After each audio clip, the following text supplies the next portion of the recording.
واش فراسكم باللي أكثر من 75% من الشباب اليوم خدام بالحد الأدنى للأجور أو أقل، يعني ما تيوصلوش 2500 درهم للشهر؟ كم الأغلبية الساحقة من البنات ما تقبلش تزوج بواحد الصالير ديالو أقل من 2500 درهم وتا 3000 درهم إلا من رحم ربي. أي واحد عنده شوية ديال العقل غيعرف أن هاد المعادلة غير متكافئة وغتخرجنا في طريق مسدود. هادشي بلا ما نهضروا على الشباب العاطل. اليوم آخر الإحصاءات كتقول أن العنوسة تجاوزت 10 المليون عانس، تصور 10 المليون عانس، والشباب شاد الصف قدام ديور الدعارة. كارثة حقيقية كتفاقم يوم بعد يوم، والحل في أيدين الجنس اللطيف اللي خرجوا عليهم مسلسلات كل وحدة كتمنى العريس، بحال البطل مهند وعنده شركة وطوموبيل وتيلبس كلاس.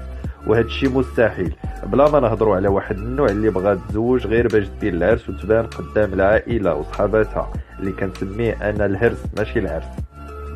من حقك تحلمي، وتا الشاب تا هو راه تمنى وحلم، ولكن ما لقاش مجتمع ودولة اللي تحقق ليه داك الشيء.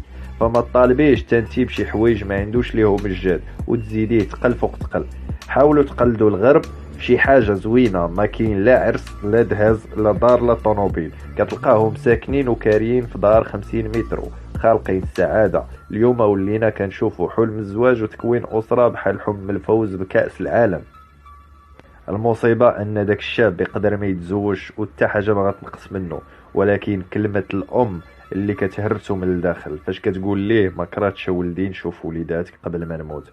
وصلنا النهاية، تنقول لكم تهلاو في راسكم الحلقة الجاية والموضوع اللي جا بسم الله. تهلاو.